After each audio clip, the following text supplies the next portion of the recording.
push the record button and go ahead up here just for a minute. So it is my pleasure and honor to introduce to you Pastor Pat Simmons. He is the senior pastor at St. Michael's Lutheran Church in Bloomington, Minnesota. Pastor Pat joined St. Michael's in 2015 after 8 years of ministry at New Creation, also in Minnesota. He's a graduate of Concordia Seminary, St. Louis in Missouri, and he has a fascinating career before full-time ministry. He worked for Dun & Bradstreet for 16 years in finances, management, and sales. He's been married to his wife, Beth, since 1998, 2 children, Grant and Kara. They also, Beth and Pat, were blessed through taking in 2 girls while they lived in California. And both Becky and Jesse are married and still living in California. His big thing is connecting with the community, loving neighbors so that we can share the gospel, and came to us as a recommendation from Pastor Dean Natesty. And so, Pat, we welcome you and thank you for joining us, and you have the floor. All right, thank you. And I don't see everybody who's on there, so if you wouldn't mind just introducing yourself and telling a little bit about yourself, and then we'll get going. But I only see, besides Tom and Dean, I've got Aaron and is it Rick, please? Mm-hmm. Or yeah, are there others on the line also? Yes. Yes, and Mark's on. Shanna is staying in stealth mode because of where she's at, so she probably won't, but she works with the Mission Investment Fund at ELCA headquarters in Chicago. So. All right. Well, thank you for letting me share a little bit. And as we get started, I guess the first question I have is what are your first emotions or thoughts when you think about innovation? And I'd love to hear from you guys of what your thoughts or what your emotions are when you think of innovation.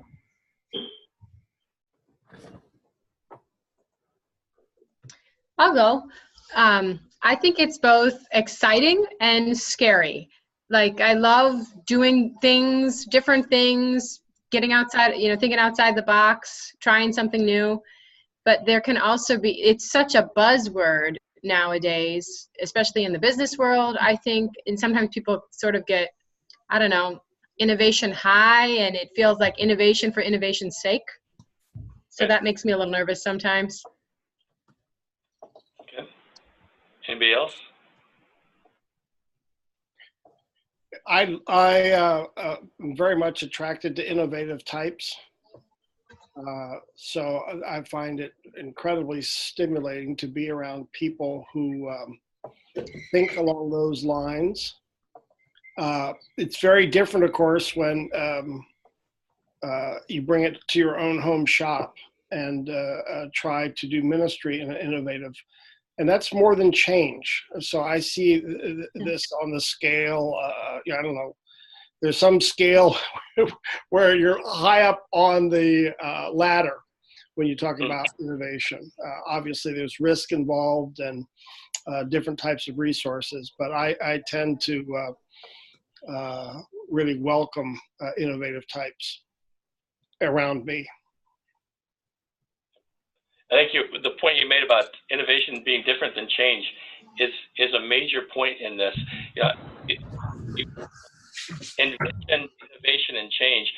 Change, you can change the color of our carpeting, and in a church that will still cause division. But with invention is coming up with something that's never been done before. Innovation is taking something that's been created, I think, and making it something new. I mean, the best example I saw when I was looking at this, I think it's on our one before that.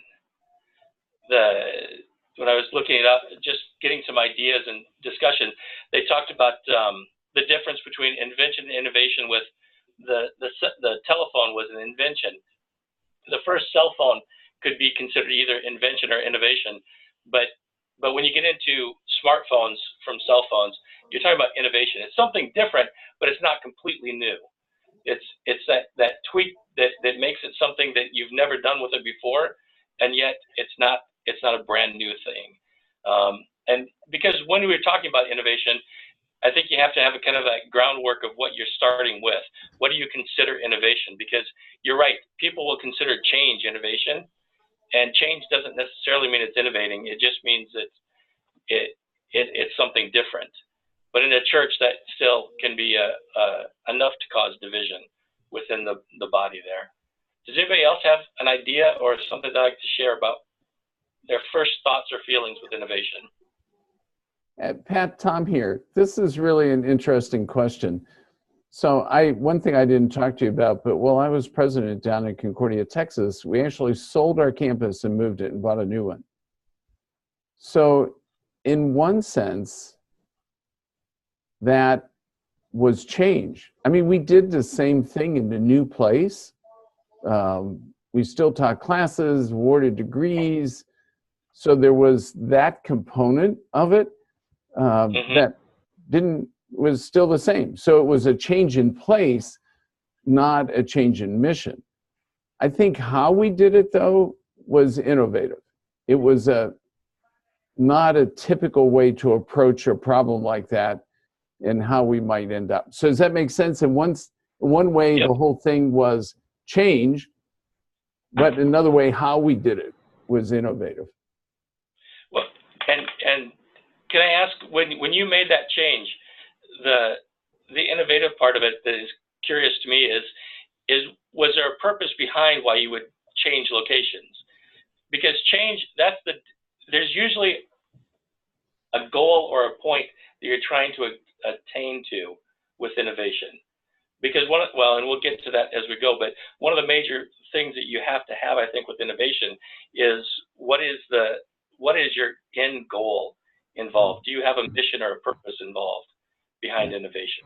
And part of the thing in this whole process, the move change, was to be able to build the residential. We had no place, we were in downtown Austin, so there was no capacity to add any residential component or grow the residential side of the campus at all. It was impossible. So, right. And I'm assuming that having students on campus would be something you would value as a college. Yeah. So Yes. it's something behind as we get going here, I'm gonna hopefully we can. One of the things that innovation in ministry, the reasons behind it anymore is just the speed of it right now is because of the speed of what is happening in our culture behind us. We always talk about generations as a 20-year period of time, but I think that if you look at what Pew Research is looking at right now, they're seeing that generations are shrinking as far as time span. The more change is happening as far as how we communicate and the technology behind it, the more the actual personality of the cultures are changing in a more rapid basis. And thus, for something like a church where the culture is based on something that is rooted 2,000 years ago, innovation is one of those things that I think scares, because the heart and the thing that drives us has never changed. But in the culture that we're walking in, it's a constant change. And for us who have been used to being rooted in that thing that happened 2,000 years ago, change becomes one of those difficult things where the innovation behind it becomes difficult for us to accept.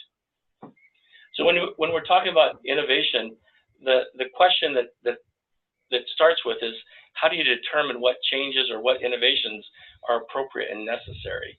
And based on your own experiences, can I ask, what is it that has driven change or innovation in your ministries or in your jobs? Achievement of the mission or purpose.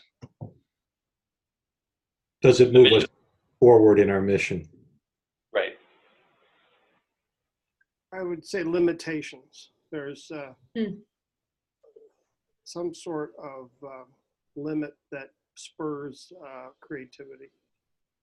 So mission, something's driving it, but often within parameters that are set. Hey, Pat, Tom here. You know, the thing that drove ours was looking over the abyss and saying, we're not sure if we're going to survive. Well, and quite honestly, that can be the greatest driver behind it.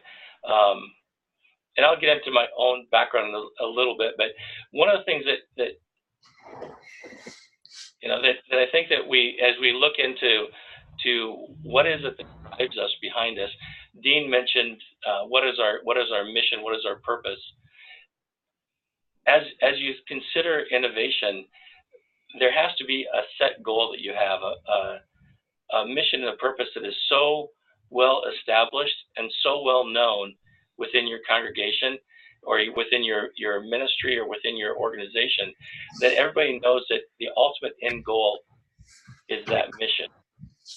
And how we get there and how we determine the best way of doing it becomes the what causes the innovation. For us at I guess I'm just going to share a little bit about my background here. That when I came to Minnesota, I came to a congregation that had, in Tom, you mentioned you were looking over the abyss. I came to a congregation the first Sunday I was there were like 43 people there, and we had a date on the calendar that showed when we ran out of money. And because I was a financial analyst in my past, I was able to look at our run rate and go, hey, this is when we are no longer able to pay bills. We have to close the doors at this date. Probably the greatest place that you can ever cause innovation or create or help motivate is when you're looking over the abyss.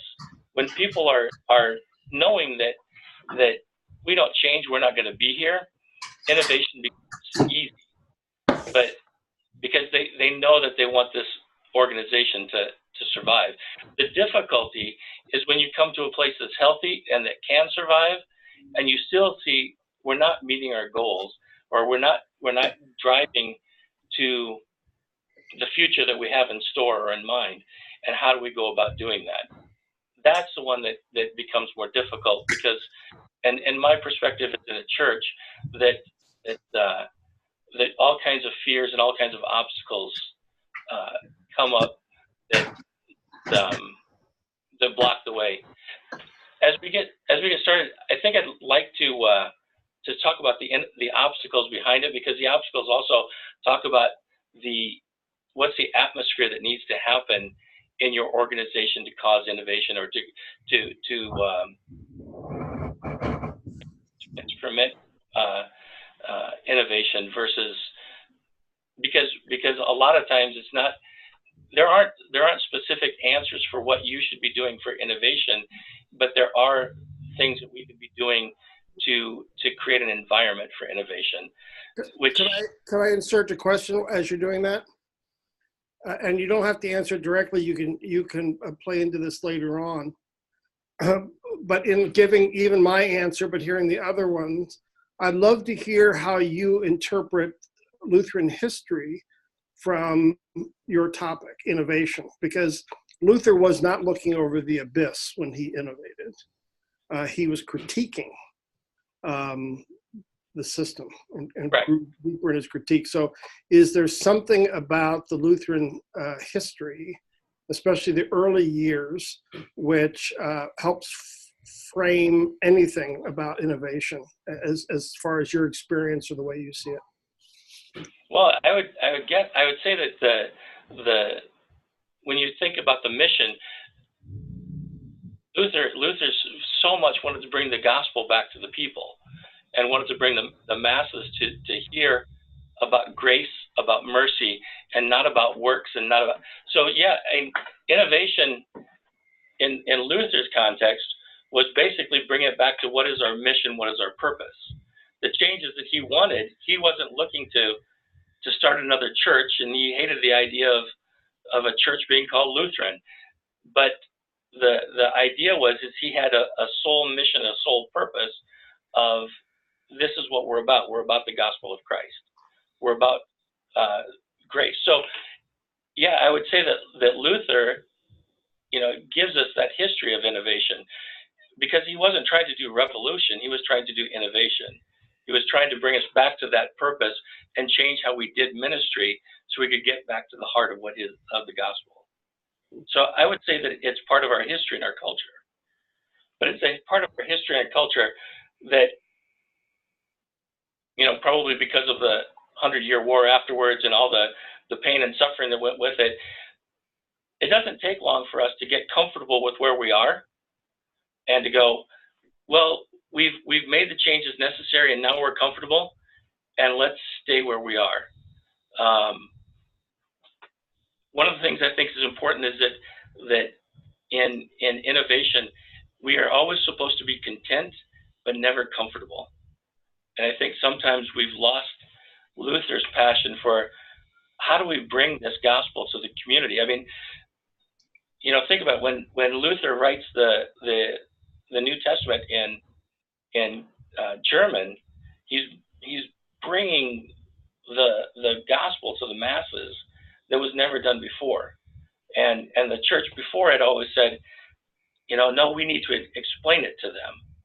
And so we kept it in Latin and then had to teach it to them. So even, I imagine that bringing it into the German mass would have been revolutionary to them, a complete change of what they were used to. And it's those kind of things that bring, how do we change so that we're getting about bringing that gospel to people that aren't hearing it today, making it real and alive to them. So really, I don't think our purpose has changed from what Luther was trying to do. That's a long answer to a short question, but No, that's good. okay. So as I think about innovation, almost the easiest thing to start with is what are the obstacles? Because the obstacles also talk about what do you have to do to create an environment where innovation can happen. I will never forget a professor of mine talking about there are no silver bullets. We often want to go, okay, what do we implement that fixes everything? How do we work with the culture outside of our church that makes everything, that will be that silver bullet? And there are no such things, because the culture that you work in Naples, Florida is different from the culture that I work in Bloomington, Minnesota. And it's different than the culture I came from in San Francisco. You have to know what your history is and what the culture around you is. So I'd like to start with the slide I've got up that talks about the obstacles involved in innovation, because I think the obstacles also talk about then how do you create an environment in which you can create change. I love the picture there, because for many of us that emotional response we have with innovation is this idea here. You are here. You're entering into the mouth of the giant that's going to chew you up and spit. Because anytime you have innovation, you have resistance, because there are a great number of people who hate change because they don't understand things. They don't, because it hasn't been explained well to them. So when we get to the point of innovation, the obstacles involved, the first thing is the past. What are the assumptions we have? What are the things we've always done? And what are the things that people have fallen in love with that they don't even realize they've fallen in love with? And what's interesting to me is how easy we can fall into it. Just yesterday, I was having a conversation with my staff about how we are going to create a way of we have about 50% of our families that bring their kids to our Sunday school program that never attend church. And how are we going to fix that issue? And how are we going to address that issue, at least? As we started talking about it, and we came up with an alternative worship service during the Sunday school hour, and we were talking about communion and all those things, it's amazing, because at our church, we celebrate communion on the 1st, the 3rd, and the 5th. And we're going, okay, well, what if the people go to the 8:15 and the 10:45, which are the services we've been at forever, and instead now they've gone to one of those because that's what they always go to. They come with their kids to the opening at 9:30, and we offer communion there again. Are they going to commune a second time? And it never dawned on me, well, instead of offering communion in there, the first, third, and the fifth, we offer it in the second and the fourth. But we get in such, in that service, we get in such boxes that we don't always think to do minor changes to create, because our past assumptions are what hold on to us. And I'm going to talk, one of the things that we have to do to create that, to break those chains, or that assumption is get out of the silos, which is the third part. The third one, the silos we have here, or in any organization, is anytime you feel like you have ownership of something and you're sitting down on your own to think of ideas, you're probably limiting the process, because we can only think of so many things on our own, and it gets the whole group coming together to come up with the new ideas, and there's got to be a freedom behind that. The second obstacle we have listed there is fear, because there's fear of what's going to happen. I'm going to see if I can get to the next slide here.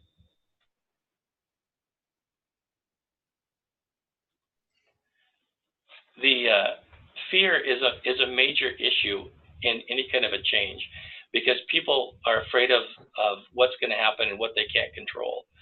And the reason I got this picture, my first career was in a company called Dun & Bradstreet, and I was starting out at 23 years old as a financial analyst for them.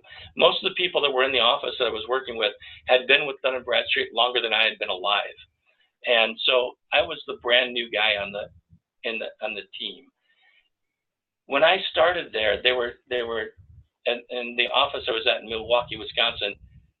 They were trying to use this office to come up with new ways of doing the business at Dun & Bradstreet. And so as a 23-year-old, they decided I would be the one to help come up with the ideas, because I didn't have the history, that past that we have, all the past history, all the past things that this is how we've done it. I didn't have any of that. And so they gave me my first portable computer. That's a compact that came out in 1987. Weighed about 25 pounds. But it was the first portable computer that they had. It's the first computer that any of the professionals used. And it changed the way Dun & Bradstreet did business. But in that, part of the fear was, how will this affect? Fear from people who have done it this way forever. So the people who had been doing my job were going to have to learn how to put data into the computer when they'd always written out reports. The other thing is, it was going to cost about 2/3 of the people who were administrative people their jobs, because now the reporters were going to be doing this, the professionals were going to be doing this. So anytime we have change, there's going to be, the obstacles are going to include, and we have to be aware of that beforehand, fear of what's going to happen, and the tie to the past that we've had that keeps people kind of weighed down. And the third thing I've got there is silos. One of the things, if you're trying to create an atmosphere of innovation in your company or in your organization, silos are one of the first things that has to go. In churches, that can be anything from, we do children's ministry, we do youth ministry, we do worship. All of the silos have to be eliminated. A friend of mine that graduated about the same time as I did, got a job with Deutsche Bank right out of college. One of the things that she told me about that was one of the greatest experiences I've heard of is that every third year at Deutsche Bank, you have to take 6 months away from your job and work in a whole different department, so that you experience the business in a different way. And it breaks the silo mentality. You're no longer worried about what your business is, but you're worried about you're aware of the entire organization. So many times, organizations that aren't changing, aren't keeping up, don't have innovation, it's because we get into a silo mentality that this is how we've always done it in our part of it. And if you try to change something in my part, you have no experience with it, so you have nothing to say. In breaking the silo, how have you gotten rid of the silos where you're at? What's that? How have you gotten rid of silos where you're at? Quite honestly, because of the staff we had, it took I'm here 3.5 years, and it took 3 years before I could either change people or fire people or find another place for them. And I hate to say it, but sometimes the biggest obstacle you have is the staff you have. And if they're not on board with the idea that things have to change, then they probably have to be off the team, because you're trying to create a team that is willing to change. And so it took, like I said, it took 3.5 years to get the team in place. And for the last months, I've been loving ministry. And for 3 years, I was pounding my head against the wall, trying to figure out how to get people to let go of the past. So again, some of the team is still here, but about half the team is gone. Of the 15 people we had on staff, I've got 7 of them left. And we've hired 4 new people. So we're doing it with less people, but it's possible to do it by getting them involved and help and hiring or calling people that truly have the same passion for ministry or the purpose of your organization. Hey, Pat, Tom here real quick. And Mark, Sure. this goes partly to your question too. I mean, one of the things, especially in smaller congregations that we've seen since Penny and I moved around so many times, is the question of the volunteer side of this. Because silos get built with those volunteers also. And, you know, I used to kind of jokingly say something to the effect of, and this happened to my dad at our home church, he was the treasurer for life of that congregation. You know, I mean, he was a banker. He worked in the Federal Reserve. I think I mentioned that to you. But when you have situations like that, even on the volunteer side, sometimes you've got to change that. The fact that somebody ends up being the congregational president or secretary or treasurer forever is not a good thing. Correct. Well, and that's, you know, seriously, the hardest one I had was when you have a worship director who has been here for 43 years, it's hard to create a desire to do something different when it's worked for her for 43 years. And that becomes, so you have to make sure you have the right team, but it's not just about getting the right team. Then what do you create the environment around that? Because planning for ministry can't happen in an office with the door closed. It has, for me, if you're planning what we're going to be doing, every year we are getting together now, and we plan the year out together as a team.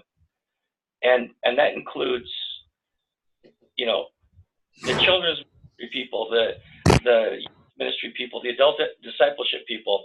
We've actually gotten rid of youth, children's, and adult discipleship. And we just call it discipleship because otherwise you create silos even among children and youth, etc. And we're trying to get as many of those titles changed and give broaden responsibility. But everybody should have input on every ministry in this congregation. Because if you can't have input, then again, the silos are going to build up. So when you ask, how do we create a change? How do we break down the silos? It's twofold. It's one, we plan together and we meet together weekly for an hour to talk about how we can do things together and how our ministries are going to be changed together, so that we can do it collaboratively. And then 2, we have to have the right people around the table. So that's how we created it here. At my first church, breaking down silos was much easier. It's a lot smaller congregation, and you can at a smaller organization you can create the change a lot quicker. At this one, it's taken a lot longer to do. But that's how we originally got rid of it, is to meet on a regular basis, make sure that people were on board with it, and if they weren't on board with it, then we tried to find another position for them outside of our organization. And we did try to help them find other places. Does that answer the question on how do you create that? I think one of the other things with the silos, breaking down the silos, is the next is the hierarchy. One of the things that has to be in place if you're going to create an atmosphere in which innovation can happen is that there has to be a flat organization. If the people who are leading your organization aren't willing to hear somebody else say what you're doing is wrong, or I don't like what you're doing, it's not going to be effective, then you won't create an atmosphere of innovation. You will become that obstacle behind. I'm a fan of Dilbert, and I love that this cartoon because it kind of tells a story of it comes up with an idea that the boss there says that's the dumbest idea I've heard in my entire life, and Dilbert's like, and there it is.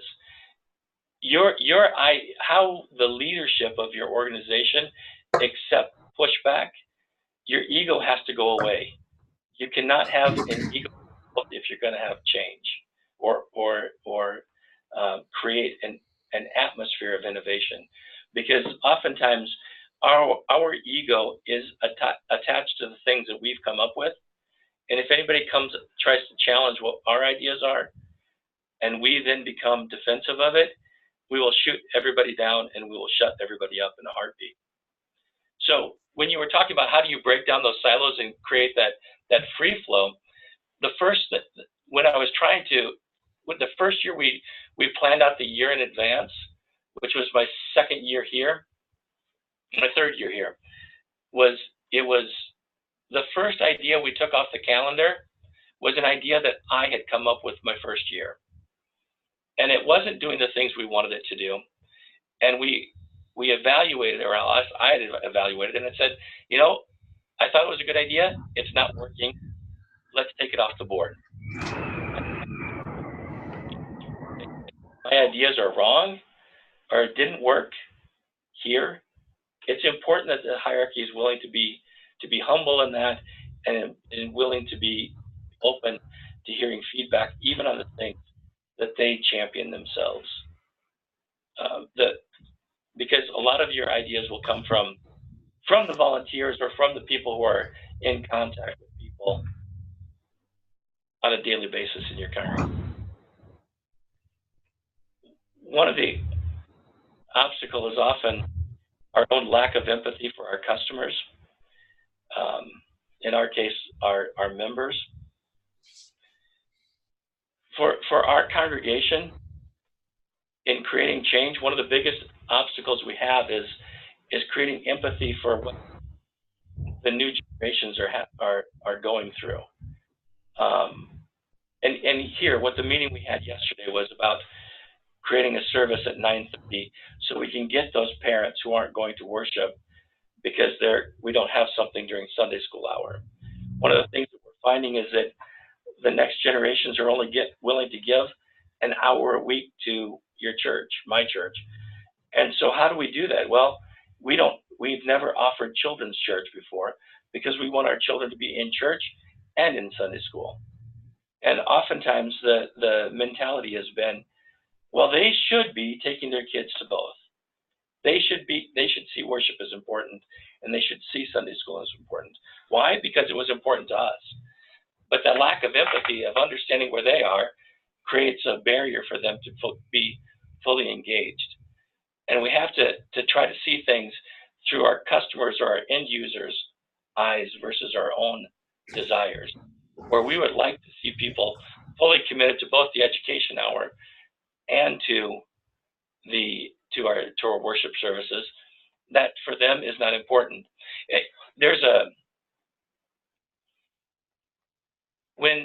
The best example of this in the business world is if you would go back 20 years ago, there was a Blockbuster in every town of 4,000 or more. And Blockbuster owned 90% of the market for all video rentals. In 2000, the CEO and founder of Netflix flew down to Dallas, Texas to talk to the CEO of Blockbuster and offered his services of how do we merge our two organizations so that we can manage this for you. And if you recall, Netflix didn't come as an online service. It came as a DVD that you could go online, order it, and they'd mail it to you. And when you received the DVD in the mail, then you could mail it back, and when you mailed it back, they would send you a new DVD. And it was a $7.99 for the entire month, no matter how many you rented. When Blockbuster was offered this partnership, they basically laughed Netflix out of the building and sent them home, because a great percentage of their revenue came from fines and fees, and the late fees made them profitable. So if you didn't return it to the store in time, you paid more. And that's how Blockbuster made a lot of their money. They didn't want to get rid of that. They had no empathy for what the customer was going through. So Netflix and that mail service eventually started to cut in to what Blockbuster was doing.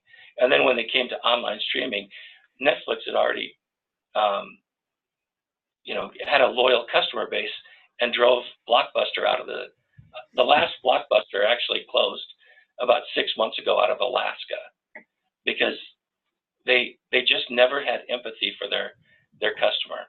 So instead of complaining about what the customer wants or saying they're asking for something we've never done, we need to be willing to say we can change our business model or our ministry model to meet the needs of the new people.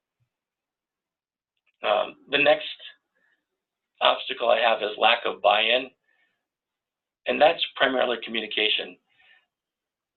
And again, that's where the idea of, do you have a well thought out, well written, and well communicated mission or purpose for your organization? If you can tell people, if everybody in your organization, including the members of your organization, all the employees know what your mission is, what your purpose is, then they'll understand what the change or what the innovation is about, because you're trying to reach that end goal. And that's that lack of direction that's there also. Those obstacles that get in the way are primarily those of communication, because people don't understand the necessity of change. So does anybody have a question so far of what I've talked about? Okay, I'm going to go to Pat. Go ahead. Just real quick, and somebody brought this up kind of a little bit ago. This question about whether it's innovation or change, maybe not invention so much, is this question about fear that kind of is always in the background.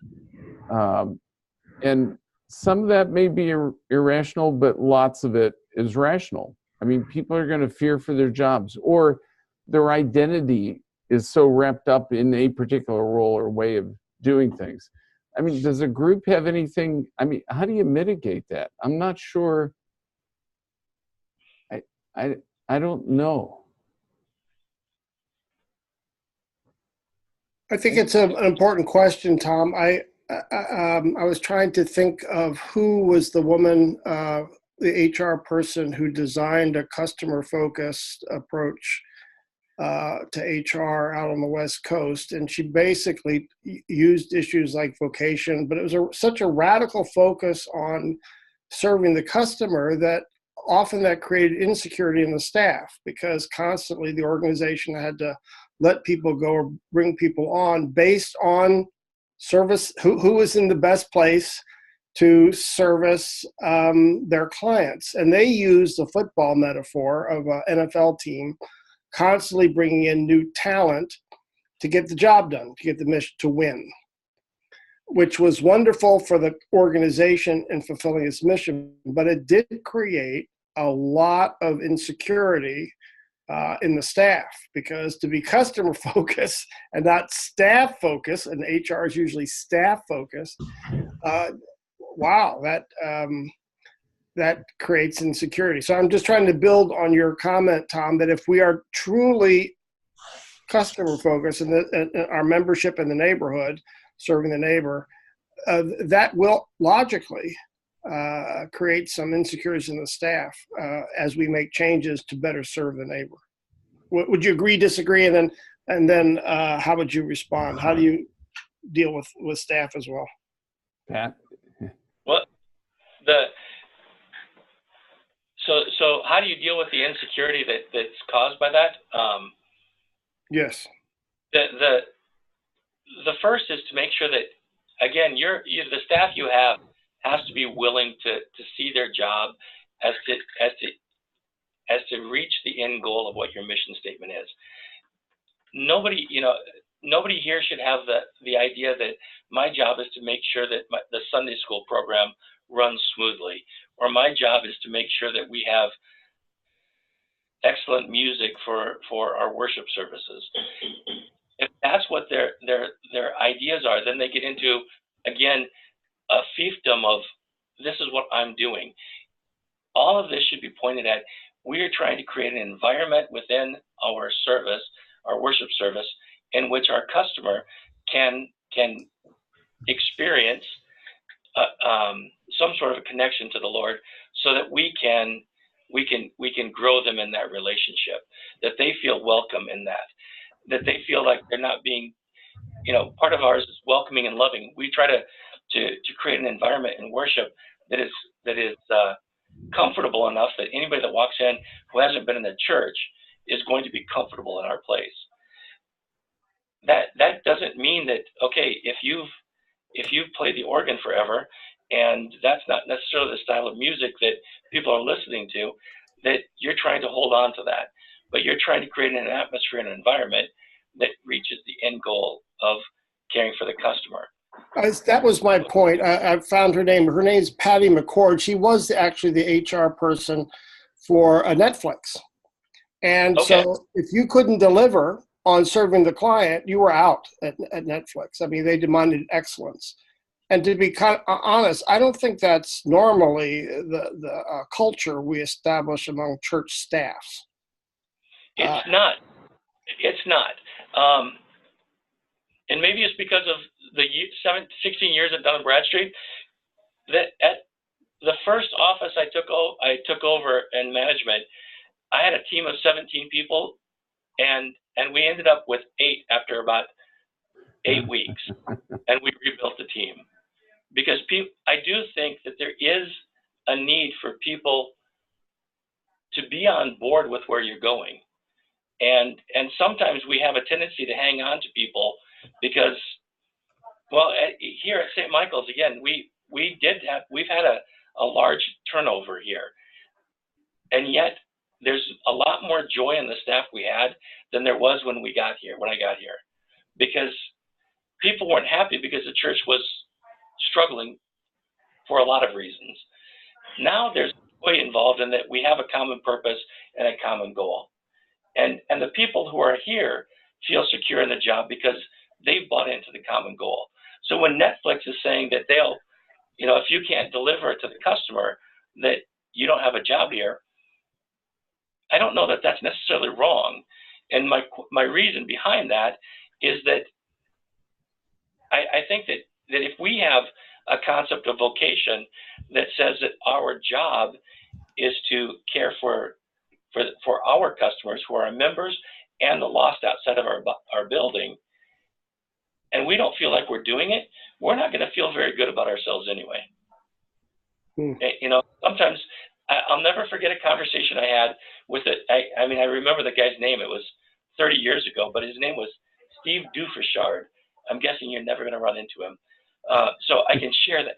But I remember having fired him at Dun & Bradstreet.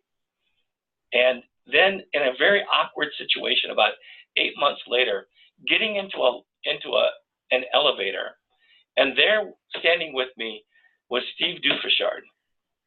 I had not seen him since we had let him go, and I'm standing in an elevator where you have no way to hide the fact that I know you, you know me, and the last conversation was, you no longer have a job. And he thanked me for it because he understood that he wasn't in the right position because he couldn't serve our customers' needs in the position. And he ended up finding a position that fit who he was. And he was grateful for that. So to me, I think there are times that as an organization, it's okay to say we need to put the right people in place and take the others out of place, out of the positions they're in, because sometimes it's just not the right fit. Well, and creating that team is an important part of any innovative culture, because you have to have trust, you have to have confidence in the people around you, that they know what they're doing and they have some creative ideas and they'll follow through. And if you don't have that, I don't think you can ever create an innovative environment, because the staff doesn't even trust each other to be able to do it and to carry it out. Tom, I'm sorry. Yeah, and just pitch in, I think that's an approach, is to approach these questions in the concept of vocation, a common language that we can talk about. Right, right. One of the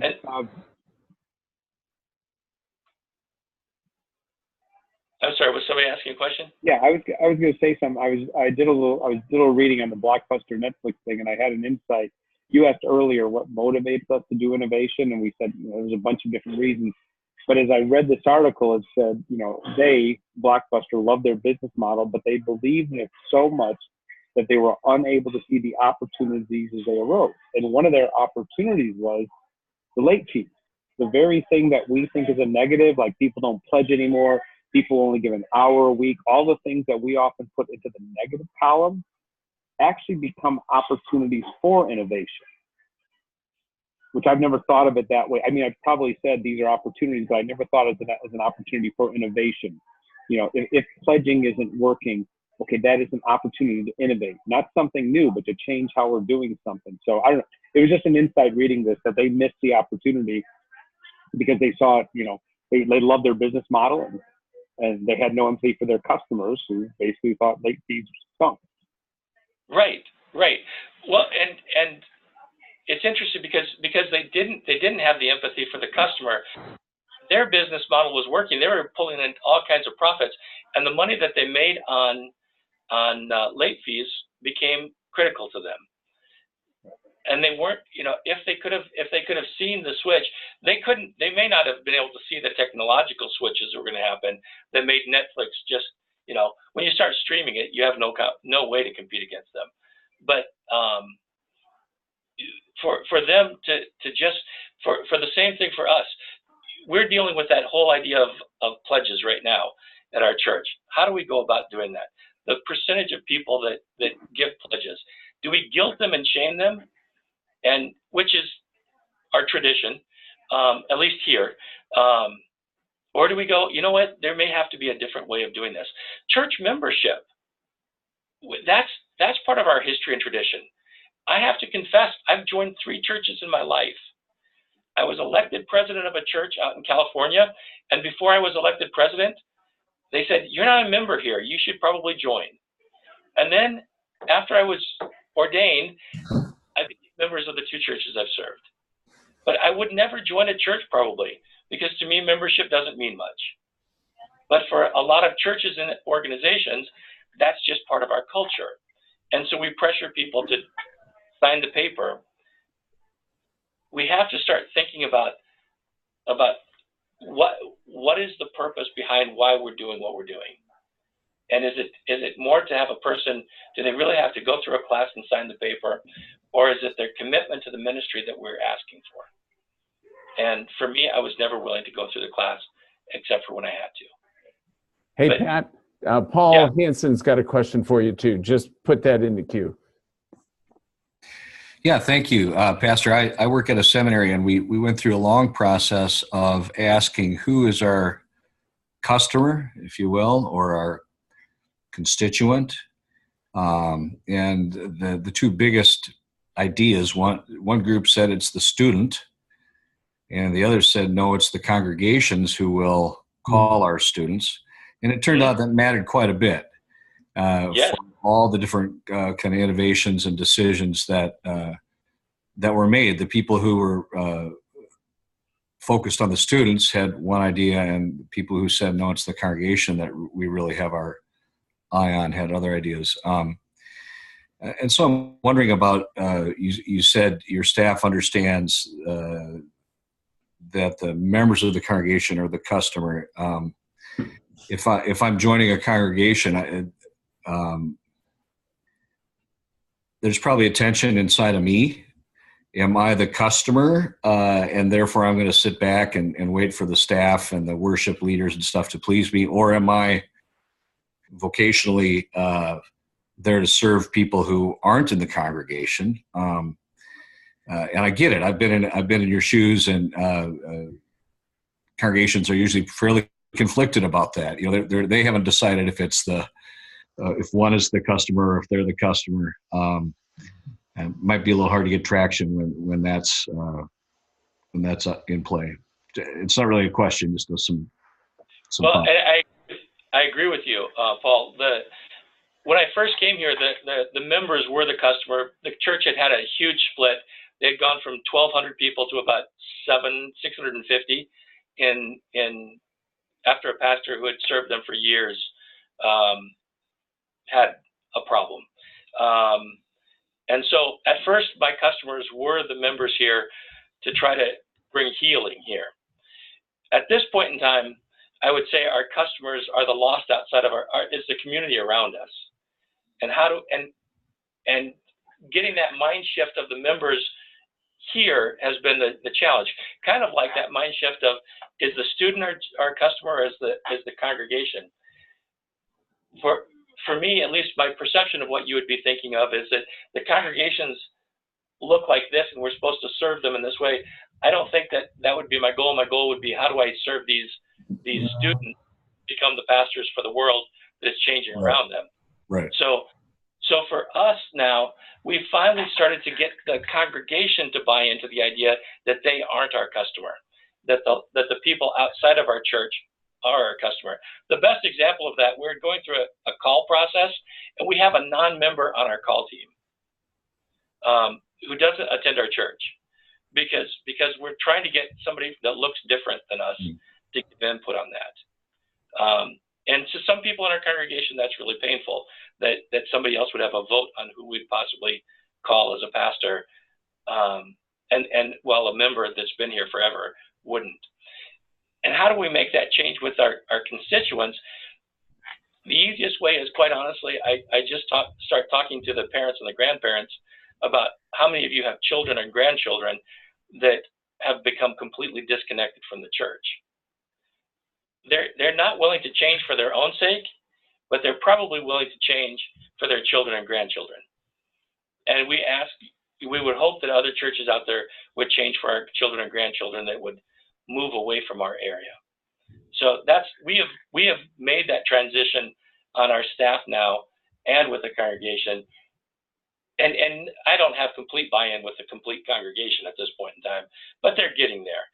That the members, that the people we're trying to serve are outside of the walls, not the people inside the walls. So yeah, that is defining what that customer is an important part, which is also that idea of defining what your purpose is. And for us, it's trying to help people to learn and know and grow in Christ. In order to do that, we have to reach the lost outside of here. So most of our efforts, honestly, are to connect our people within the body outside of the walls within the community. And that's where most of our attention is going. Again, Dilbert's cartoon that I have up there, I want you to think like an entrepreneurs, but not like the brave ones. Because to be brave means that you're going to have to do things that are going to tick people off. It's an honor that I was asked to do this, but I got to be honest. When I got here, there were 650 people. 2.5 years later, there were 500 people, and now we're like closer to 600 again. But I continued to drive people out the door with my great ideas when I got here, because people wanted things to go back to the way they were in the past. And to me, that didn't seem the right direction or the right idea. And so innovation will always meet with resistance. And when you start creating an environment where innovation is part of the norm, you're going to have to expect that there are going to be some painful losses along the way, and be willing to go through that. One of the things that we did about 3 weeks ago here. If I can get this to.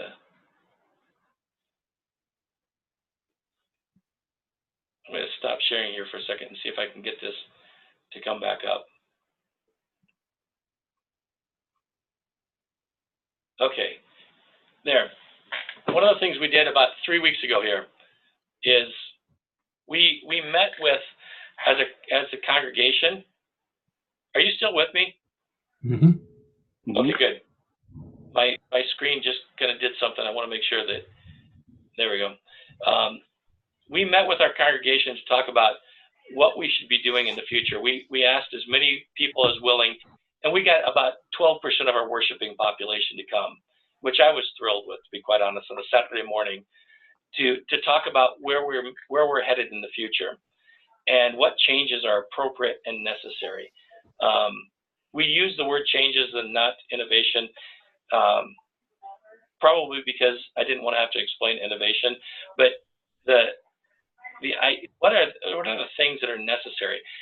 And in order to do that, we had to know who our community was. So we had done a survey of those outside of the church. What does our community look like?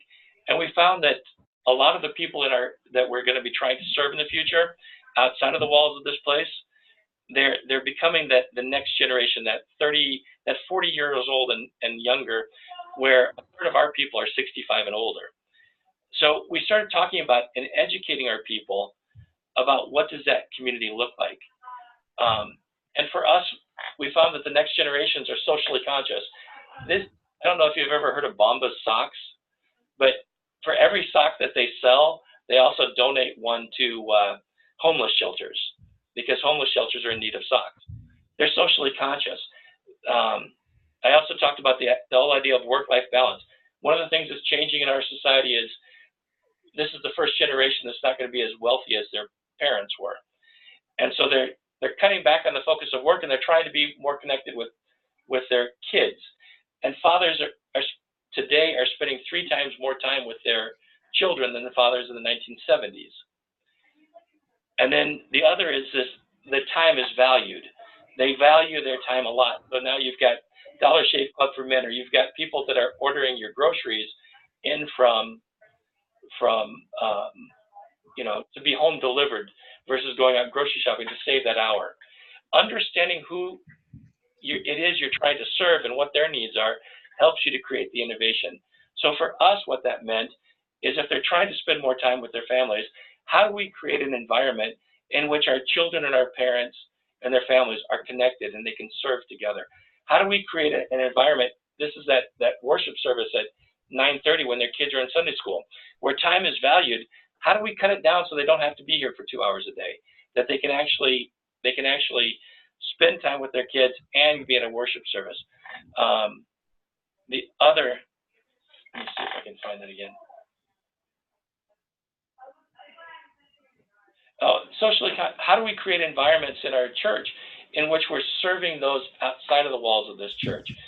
We're finding that we can make more connections if we go to a homeless shelter or to a women's shelter, or just in our community, than we can any other traditional way of doing ministry. And so we're trying to set our people free and focus our ministry on how do we create socially aware ministries within our church that may go against what was long-held traditions. In a conservative Missouri Synod church, the idea of going and serving with unwed mothers, or going and serving and caring for those who are going through difficult times, that doesn't always sit well, or going and serving with undocumented immigrants doesn't always sit well.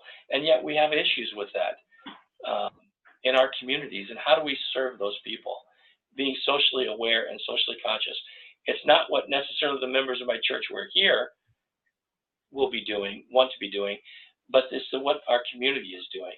And how do we make them aware of that and build that into part of their education so they understand the importance of meeting the needs of our customers or our potential members who are outside of the walls. So that knowing the environment that you're in is critical for what you're trying to do with innovation. And I just realized we've run out of our time here. But do you have questions about what we've talked about? Yeah, Pat. Yes? Do we have time? And one question, anybody want to throw a final question on the table? I know you're all going to be running up. We're actually over time already. So, Pat, thank you, sir. Thank you. And I'll have the recording for this up and send out a note for folks, but we really appreciate the time you're taking in your community to vocationally the work of your church. It's amazing. Thank you. You bet. All right. Take care. Thanks, Pat. Thanks, Pat. Take